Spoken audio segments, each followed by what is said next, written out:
चलो बाळको मजामां।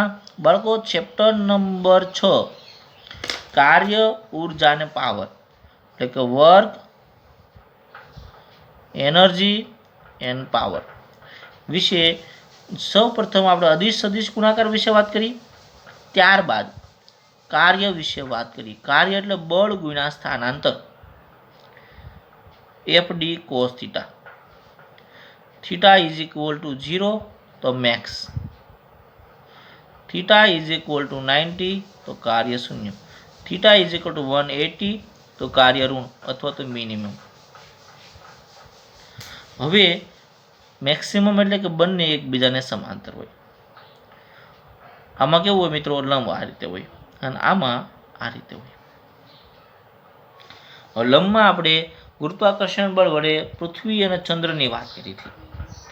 आमां बळनी दिशामां स्थानांतर, आमां घर्षण बळनी वात करी थी। ओके, त्यारबाद कार्य ऊर्जा प्रमेय विषे वात करी।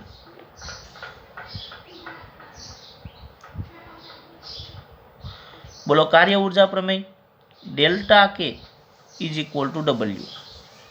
डेल्टा के एटले गति ऊर्जा में थतो फेरफार। आ बे रिलेटेड आपणे जेटला पण इक्वेशन अथवा तो एक्जाम्पल आवे छे ए एक्जाम्पलनी प्रेक्टिस करवी छे। ओके, तो सौ प्रथम पहलू एक्जाम्पल लीए पुस्तक प्रमाणे मित्रों, ध्यान आपजो खास के बळ F is equal to 3I plus 4J minus 5K cap एकम अने स्थानांतर 5I plus 4J plus 3K एकम वच्चेनो खूणो प्रक्षेप अने कार्य मेळवो। हवे आपणे प्रश्न एवो थाय सर कार्य तो पूछ्युं नहोतुं छतां मारे मेळववुं छे, कारण के आपणे काम लागे एवी माहिती छे। 3I plus 4J minus 5K D કેટલા છે 5I plus 4J plus 3K। તો સૌ પ્રથમ તો પેલો F ડોટ ડી એનો અર્થ એવો છે મિત્રો કે તમારે તેમનો ડોટ ગુણાકાર કરીને કાર્ય કહેવાય આને। તો પહેલાનો પહેલા સાથે વત્તા બીજાનો બીજા સાથે વત્તા ત્રીજાનો ત્રીજા સાથે 5 તેરી 15 ચોકે ચોકે 16 5 તેરી 15 પણ માઇનસ પ્લસ માઇનસ 16 એકમ અથવા તો 16 રેડી। જો એકમ ન આપ્યો હોય તો હું ખાલી એકમ લખી નાખીશ। હવે બીજો ક્વેશ્ચન એમાં આ કાર્ય મળી ગયું તો માનાંકમાં F તો પહેલાનો વર્ગ વત્તા બીજાનો વર્ગ 9 16 25 કેટલા આવશે મિત્રો √50। માનાંકમાં ડી 25 પ્લસ 16 પ્લસ 9 માનાંકમાં 50। ત્રીજો થીટા તો બેયનો ડોટ ગુણાકાર છેદમાં માનાંકમાં મૂલ્ય। તો બંનેનો ડોટ ગુણાકાર મિત્રો આપણને મળે 16 છેદમાં √50 હવે 16 ના છેદમાં 50 તો ભાગાકાર ના આવડે તો 2 ગુણ્યા 2 એટલે ઉપર આવી જાય 32 છેદમાં 100। તો theta is equal to cos inverse 0.32 થાય। ओके, तो आ रीतनी माहिती तमारे मेळवी शको छो। अने छेल्लो प्रक्षेप पूछो, एफ नो प्रक्षेप पूछो तो जेनो प्रक्षेप पूछो होय एफ cos थीटा। तो एफ एटले मित्रों √50 इंटू 0.32। जो डी नो प्रक्षेप पूछो होय तो डी cos थीटा √50 इंटू 0.32। आ तमारा एकम आवी गया। क्लियर? आ रीतना एक्जाम्पल पूछाय। मेजोरिटी कार्यना एक्जाम्पल पूछाशे मित्रों, परंतु आपणे प्रक्षेप कीधुं कशो वांधो नहीं। नेक्स्ट में ध्यान मित्रों कि आपणे जाणीए छीए के वरसादनुं टीपू नीचे तरफ लागता गुरुत्वाकर्षण बळ अने विरुद्ध दिशा में लागता अवरोधक बळनी असर हेठळ नीचे पड़े छे। એટલે ધારો કે આ વરસાદનું ટીપું એ નીચે પડે છે. કયા બળને કારણે? ગુરુત્વાકર્ષી બળ. અને માત્ર ગુરુત્વાકર્ષી બળ નહીં લાગતું, હવાના અવરોધક બળ પણ લાગતું હોય, એને અવરોધક બળ કહેવામાં આવે. આ ગુરુત્વાકર્ષણ બળ. અવરોધક બળ ટીપાની ઝડપના સમપ્રમાણમાં છે. જેમ ઝડપી ટીપું આવે એમ અવરોધક બળ કેવું આવે? વધારે લાગે. તો સામાન્ય રીતે જાણી શકાતું નથી, પરંતુ ધારો કે આ જે ટીપું છે 1 ગ્રામનું હોય, એટલે મને દ્રવ્યમાન મિત્રો આપી દીધું છે, ધ્યાન આપજો ખાસ. હવે 1 ગ્રામ 10⁻³ કિલોગ્રામ કહી શકાય. અને કેટલી ઊંચાઈથી પડે છે મિત્રો? 1 કિલોમીટરની જેટલી ઊંચાઈ. 1 કિલોમીટર એટલે મિત્રો 10⁻³ મીટર જેટલી ઊંચાઈથી પડે છે. અને જમીન પર પડે છે ત્યારે 50 મીટર પર સેકન્ડની સ્પીડ પ્રાપ્ત કરે. તો શરૂઆતની જે સ્પીડ છે એ આપણે મુક્ત પતન ગણીએ, એટલે શરૂઆતની 0, અંતિમ 50 મીટર પર સેકન્ડ. તો ગુરુત્વાકર્ષણ બળ વડે કાર્ય G, WG. અવરોધક બળ વડે કાર્ય રેઝિસ્ટિવ બળ. આ બે વસ્તુ મેળવવાની છે મારે. ક્લિયર? Okay okay sir. તો સૌ પ્રથમ હું ગુરુત્વાકર્ષી બળ વડે કાર્ય મેળવું. ધ્યાન આપજો ખાસ.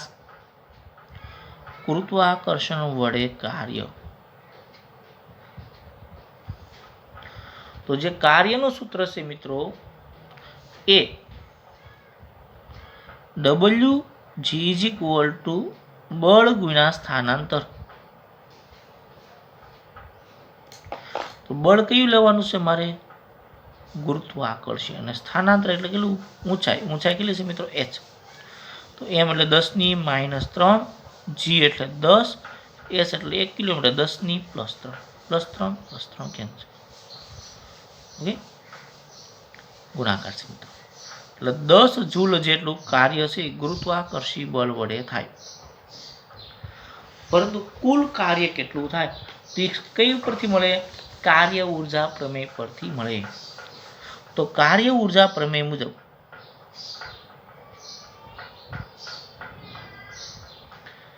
ΔK = W. તો આ મારું કાર્ય થયું, પરિણામી કાર્ય અથવા તો ચોખ્ખું કાર્ય.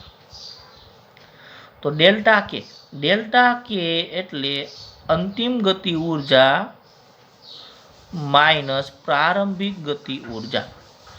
તો 1/2 m 10⁻³ v એટલે 50 50 ગુણ્યા 50. એટલે જો 50 નો વર્ગ 2500 ભાગ્યા 2 એટલે 1250. 1250 ભાગ્યા 1000 એટલે મિત્રો 1.25 જૂલ કાર્ય થયું. તો આ ચોખ્ખું કાર્ય થયું. તો તેથી કુલ કાર્યનું સૂત્ર આવશે મિત્રો W = W ગુરુત્વાકર્ષી બળ, W રેઝિસ્ટિવ ફોર્સ. તો 1.25 = 10 + WR. તો WR છે મિત્રો 10 સામેની બાજુ જાય એટલે માઇનસ થાય. 1.25 - 10 એટલે 8.75 જૂલ થયું. પરંતુ નિશાની કેવી આવશે? માઇનસ આવશે. હવે ધ્યાન આપજો આખી ઘટના મિત્રો ફરી એકવાર.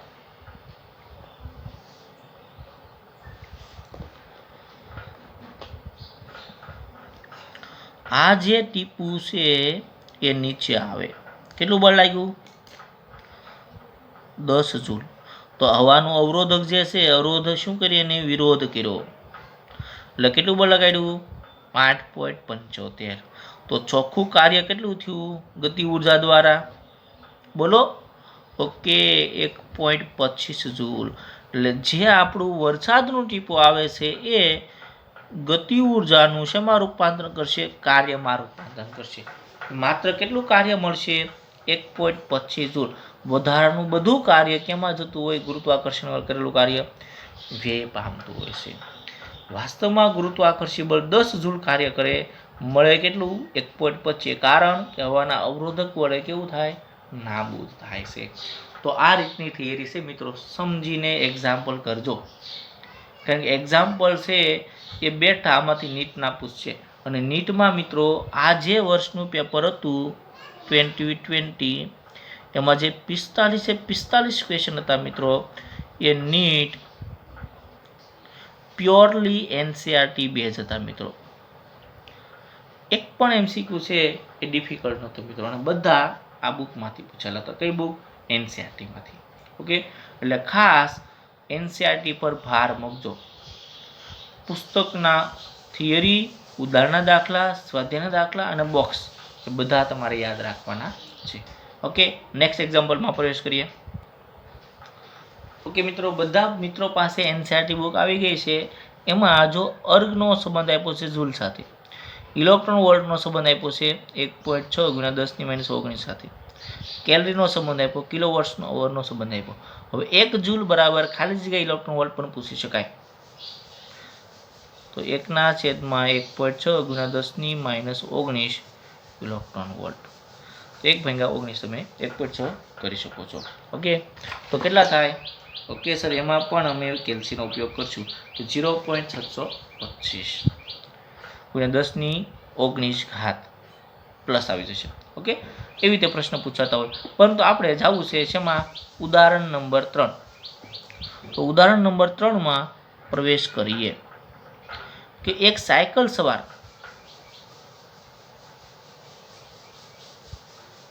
સમજો ખાસ મિત્રો, આ સિમ્પલ બનાવ્યો છે મેં. સાયકલ સવાર 10 મીટર અંતર ઘસડાઈને સ્થિર થાય છે.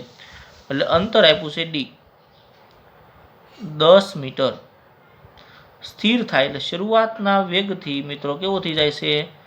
અંતિમ વેગ 0 થાય. આ ઘટના દરમિયાન રસ્તા વડે સાયકલ પર લાગતું 200 ન્યૂટન બળ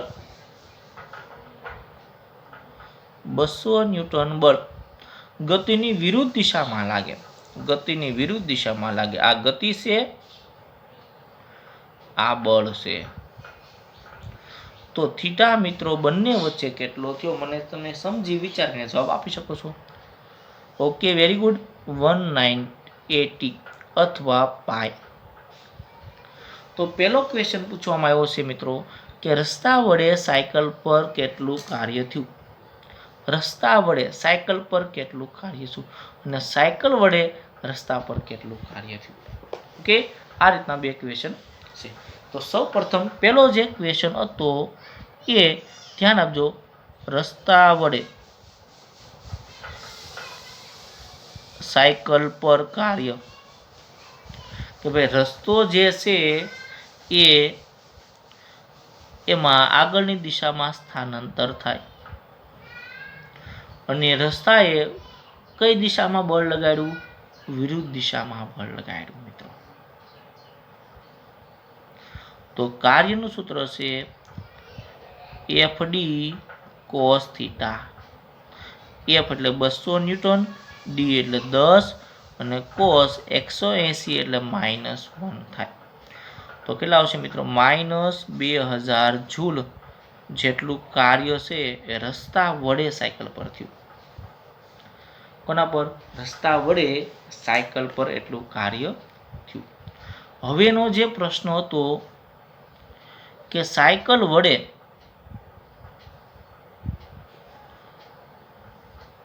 રસ્તા પર કેટલું કાર્ય થયું? તો સાયકલ તો આગળની દિશામાં, ભલે બળ પાછળ છે પણ સાયકલ કઈ બાજુ છે? આગળની દિશા. અને એના પર બળ કઈ બાજુમાં? દિશા વિરુદ્ધ. એટલે એક રીતે જોઈએ તો માઇનસ છે તો શું આવશે? પ્લસ. તો સિમ્પલ વિચારો તો, કારણ ન્યૂટનના ગતિનો ત્રીજો નિયમ, આઘાત અને પ્રત્યાઘાત. તો કાર્ય મિત્રો આપણે સિમ્પલ લખી શકીએ છીએ. કેવું આવશે? 2000 જૂલ. જેટલું એ જે છે બી પર કાર્ય કરે એટલું જ કાર્ય બી છે એ પર કાર્ય કરે છે. એટલે પરિણામી બળ, તો પરિણામી કાર્ય કેવું થયું? 0 થયું. Okay, clear. અમુક કેસમાં મિત્રો 0 થવું જરૂરી નથી. આ મારી વાત. હવે તમને રોજિંદા જીવનમાં જુદા જુદા પ્રકારના પ્રશ્નો દેખાય. એ પ્રશ્નમાં એવો પૂછવામાં આવે કે કાર્ય ધન છે કે ઋણ છે, એના વિશે મારે વાત કરવી છે. ઓકે, તમે મિત્રો સમજી શકશો. તો સ્વાધ્યાયના એક્ઝામ્પલ નંબર 1માં પ્રવેશ કરીએ. ઓકે, ધ્યાન આપજો. કોઈ પદાર્થ પર થતા કાર્યનું ચિહ્ન સમજવું અગત્યનું છે. રાશિઓ ધન છે કે ઋણ તે કાળજીપૂર્વક દર્શાવો. એટલે જો બંનેની દિશા આ રીતે સમાન હશે મિત્રો, કા ઉપર તરફ જતા હોય અથવા તો નીચે તરફ આવતા હોય, તો બંનેની દિશા કેવી થઈ? સમાન. એટલે ખૂણો કેટલો? 0. અને 0નો ખૂણો આવે મિત્રો એટલે કેવી આવશે? ધન કાર્ય. અને એના બદલે જો આ રીતે આવશે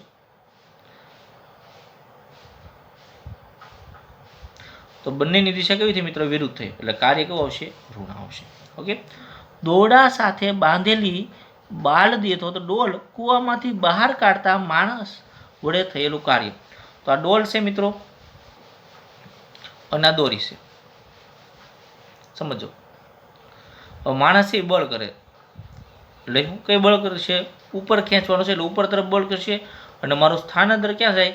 ઉપર તરફ જાય. એટલે બળ અને સ્થાનાંતર મિત્રો બંને એક જ દિશામાં છે. અને જો બળ અને સ્થાનાંતર, આ બળ ઉપર તરફ લાગે, સ્થાનાંતર ઉપર તરફ થાય મિત્રો, તો બંને વચ્ચે દિશા 0નો ખૂણો અને બંને એકબીજાને સમાંતર. એટલે પરિણામી જે કાર્ય આવશે એ મળશે, પણ કેવું મળશે? ધન કાર્ય મળશે. ઓકે. હવે આ ડોલ છે મિત્રો એ ઉપર જાય છે, બળ ઉપર લાગે, પરંતુ ગુરુત્વાકર્ષી બળ છે મિત્રો ક્યાં લાગે? નીચે તરફ લાગે. એટલે ગુરુત્વાકર્ષી બળ છે એ નીચે તરફ લાગે, ડોલ આપણી ઉપર જાય. સમજો, ગુરુત્વાકર્ષી બળ નીચે તરફ લાગે, ડોલ ઉપર જાય. એટલે બંનેની દિશા કેવી થઈ? વિરુદ્ધ દિશા થઈ. તો વિરુદ્ધ દિશા થઈ તો ગુરુત્વાકર્ષી બળ વડે કાર્ય મિત્રો આપણે ધન આપશું કે ઋણ આપશું? Okay, very good. કેવું કાર્ય આપશું મિત્રો? ઋણ કાર્ય આપશું. આ મારી બીજી ઘટના બની. હવે સાથે સાથે મારે ત્રીજી ઘટના જે સમજવી છે, ઢળતા સમતલ પર લપસતા પદાર્થ પર ઘર્ષણ બળ વડે થયેલું કાર્ય. એટલે ખાસ મિત્રો એમાં આકૃતિ સમજજો. ધારો કે આ રીતનો ઢાળ છે, આ બોક્સ છે, એ લપસતો નીચે તરફ આવે, ગતિ નીચેની તરફ છે, પરંતુ ઘર્ષણ બળ ક્યાં લાગશે? ઉપર તરફ લાગશે. તો બંનેની દિશા છે મિત્રો કેવી છે? વિરુદ્ધ છે. તો થીટા ઇઝ ઇક્વલ ટુ 180. અને 180 મિત્રો એટલે કાર્ય કેવું આવે? માઇનસ આવે અથવા તો ઋણ કહી શકાય. ઓકે. નેક્સ્ટ, ખરબચડા સમક્ષિતિજ સમતલ પર સમાન વેગથી ગતિ કરતા પદાર્થ પર લગાડેલ બળ. હવે જો સમાન વેગથી મિત્રો, સમાન વેગ હોય એટલે પ્રવેગ કેવો આવે મિત્રો? 0. તો ઘટનામાં કોઈ જાતનો ફેરફાર નથી. ખરબચડા સમક્ષિતિજ સમતલ પર સમાન વેગથી ગતિ કરતા પદાર્થ પર લગાડેલ બળ. એનો અર્થ એવો થયો કે પદાર્થ જો નીચે તરફ ગતિ કરતો હશે તો બળ પણ એ દિશામાં લાગે. અને જો બળ એ દિશામાં લાગતું હોય મિત્રો તો કાર્ય કેટલું આવશે? કેટલું આવશે મિત્રો? ધન કાર્ય આવશે. કારણ કે નીચે બળ લગાડવું, નીચે સ્થાનાંતર થાય છે. લાસ્ટ ક્વેશ્ચન, દોલન કરતા લોલકને સ્થિર કરવા માટે હવાના અવરોધક બળ વડે થયેલું કાર્ય. તો દોલન છે મિત્રો આ રીતનું થયું. જો આ બાજુ જતું હોય તો અવરોધક બળ મિત્રો વિરુદ્ધ દિશામાં લાગે, ઉપર બળ નીચે તરફ લાગે. આ બાજુ આવશે તો ઉપર તરફ અવરોધક બળ લાગશે. એનો અર્થ એવો થાય કે બંને વચ્ચે ખૂણો કેવો આવશે મિત્રો? 180. ક્લિયર? તો આ રીતની તમારી ઘટના બને છે મિત્રો. ફરી એકવાર, દોરડા સાથે બાંધેલી બાલદી, એટલે આ રીતની જે ડોલ છે એ જો ઉપર તરફ તમે ખેંચો તો બળે ઉપર તરફ અને સ્થાનાંતરે ઉપર તરફ, એટલે કાર્ય મિત્રો કેવું આવશે? ધન. બીજા કેસમાં જો સ્થાનાંતર ઉપર તરફ થાય અને ગુરુત્વાકર્ષી બળ છે નીચે તરફ લાગે, એટલે ગુરુત્વાકર્ષી બળ માટે માઇનસ. ત્રીજા કેસમાં મિત્રો આ રીતનો ઢાળ છે, આ બ્લોક છે, નીચે તરફ આ ગતિ કરે એટલે સ્થાનાંતર નીચે તરફ, ઘર્ષણ બળ ઉપર તરફ, એટલે માઇનસ આવશે. અને ચોથા કેસમાં આ નીચે તરફ ગતિ કરે એટલે આપણે ખેંચીએ આ રીતે, એટલે બળ નીચે લાગ્યું, સ્થાનાંતર પણ નીચે થયું એટલે પ્લસ આવશે. અને છેલ્લા કેસમાં આ રીતનું લોલક હોય છે, ભ્રમણ કરાવો, ઉપર જાય મિત્રો તો હવા નીચે તરફ, ઉપર જાય તો હવા આ બાજુ, અને આ બાજુ આવશે તો હવા આ બાજુ, એટલે માઇનસ કાર્ય આવશે. ઓકે, તો આ રીતની આપણે વાત કરી છે મિત્રો. હવે આપણે નેક્સ્ટ લેક્ચરમાં ગતિ ઉર્જા વિશે, એના એક્ઝામ્પલ વિશે અને કાર્ય વિશે ચર્ચા કરવાની છે. ઓકે, એટલા સુધી મિત્રો એક્ઝામ્પલ જે 4 છે એ કમ્પ્લીટ તૈયાર કરી નાખજો, અને સાથે સાથે એક પાકી બુક પણ બનાવતા જશો મિત્રો. Okay, thank you.